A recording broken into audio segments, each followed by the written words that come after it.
அவங்க குடும்ப TV, Sun TV, அவங்க எப்போவுமே பொய்யத்தானே சொல்லுவாங்க. அவங்க இந்த படத்தை பற்றி பக்கா பொய் சொல்கிறாங்க. என்னென்னா, அதாவது ரிசர்வேஷன் சொன்ன உடனே அவ்வளோ டிக்கெட் விற்று போச்சான்.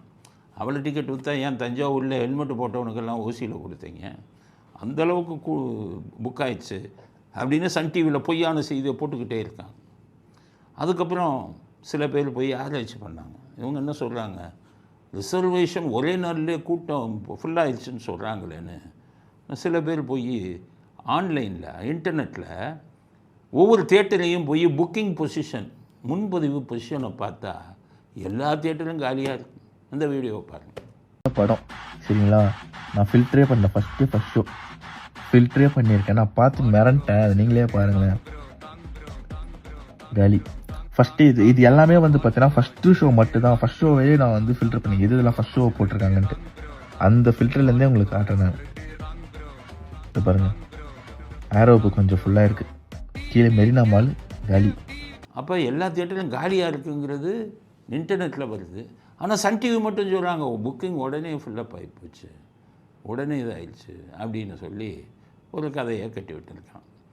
ஆக எல்லா இதங்களையும் பார்த்தோம், எல்லா பேர் விமர்சனங்களையும் கேட்டோம். நாங்கள் பொதுவாக படங்களை தாக்கக்கூடாதுன்னு ஒன்று வச்சுருக்கோம். அது வருங்காலத்தில் எப்படின்னு தெரியல, இதுவரை அப்படி வச்சுருக்கோம். ஏன்னு கேட்டிங்கன்னா, அது பொழப்பு நிறைய பேர் பொழைக்கிறாங்க. அதை வந்து எதையாச்சும் தப்பாக சொல்லி ஏன் அவங்க பொழப்பை கெடுக்கணும் அப்படின்னு.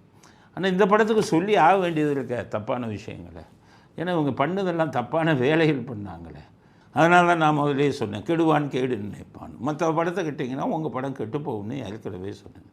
அதே மாதிரி எல்லாரும் எதிர்பார்த்தபடி கடைசியில் நம்முடைய இது ரிசல்ட், நம்முடைய இறுதியான கருத்து என்ன அப்படின்னு நீங்கள் கேட்டிங்கன்னா, ட்விட்டரில் ஒரு வீடியோ வந்திருக்கு.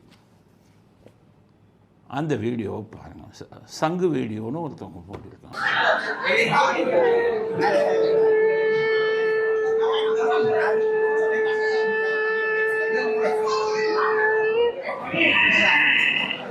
ஆக பராசக்திக்கு சங்கு ஊதியாச்சுன்னு அவங்க போட்டிருக்காங்க.